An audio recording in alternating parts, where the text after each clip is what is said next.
Welcome all physics tutorial class follower. My name is Waktola. In this video, we'll be discussing on grade 12 physics entrance exam practice part 9. This program is essential for students who will take grade 12 entrance exam, especially on recent Ethiopian new curriculum. To get all weekly published video by this program, please subscribe, like, and share this channel. First, we see the question. Next, explaining the given alternative one by one. Finally, we go to the conclusion. Instructions is that choose the correct answer from the given alternative. Question number 1. Assume the ground is uniformly level. If the horizontal component projectile's velocity is doubled, but the vertical component is unchanged, what is the effect on the time of flight? Choice A. The time to reach the ground would remain the same since the vertical component is unchanged. Choice B. The time to reach the ground would remain the same since the vertical component of the velocity is also gets doubled. Choice C. The time to reach the ground would be half since the horizontal component of the velocity is doubled. Choice D. The time to reach the ground would be doubled since the horizontal component of the velocity is doubled. When we come to the solution for this question, first we have to interpret the given one by one. When the horizontal component of a projectile's velocity is doubled while the vertical component remains unchanged, the time of flight is halved. Let us see why. The time of the flight for the projectile is a total time it spends in the air from the launch until it hits the ground. The horizontal motion along the x-axis and vertical motion along the y-axis is independent each other. Doubling the horizontal component of velocity does not affect the vertical motion. The vertical component still determines the how high the projectile goes. However, the range horizontal distance travel is directly proportional to the horizontal velocity.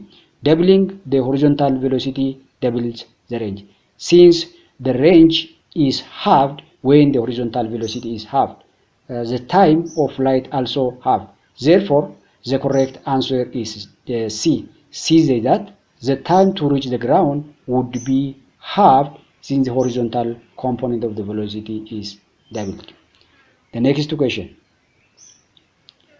When we come to the next question, tenseless stress is dash. A. Perpendicular component of the applied force is divided by the cross-sectional area of an object. Choice B. Ratio of original length to the change in length of the object. Choice C. Parallel component of applied force divided by the cross-sectional area of an object. Choice D. Ratio of change in length of an object to its original length.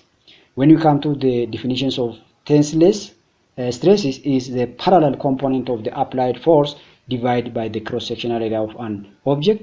It represents the force per unit area experienced by a material when subjected to tensions or stretched along its length. The formula for the tenseless stress is the symbol is represented by sigma. This is what a sigma. So when we write the general equations of this one, sigma is equals to F over A. When F is, when we define the given this symbol of this equation, A is represent, A is what? The applied force or parallel to the cross-sectional area. A is the cross-sectional area of the material. Parallel component of the applied force is divided by the cross-sectional area of an object.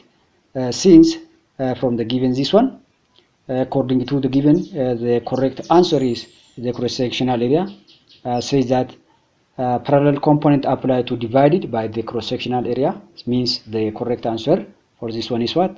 The C. From the given this one, dividing applied force divide by the cross-sectional area. So the correct answer is C. Next question. When we come to the next question, according to the law of flotation, an object must displace a volume of fluid. Choice A. less than this weight. Choice B equal to this own weight. Choice C equal to the weight of an displaced fluid. Choice D equal to this apparent weight. When we come to the definitions of this one, according to the law of flotation, an object submerged in a fluid or liquid or gases experiences upward buoyancy forces equal to the weight of the fluid it displaces. This principle is essential for understanding why the object float or sink. The volume of the fluid displaced by the object is equal to the weight of the undisplaced fluid. When the object floats, the buoyancy force balance its weight, resulting in equilibrium. Remembering that this law helps explaining why ships float, balloons rise, and icebergs partially emerged from the water. So the correct answer is C. C says that equal to the weight of and displaced. In general, today we discuss different questions which is related to grade 12 physics entrance exam in practice, especially this question when we discuss here is the question we discuss here is very essential for students in entrance exam. If you have any question or suggestion, please write your comment and don't forget subscribe, like and share this program to get the next video. Thank you for your attention. Thank you.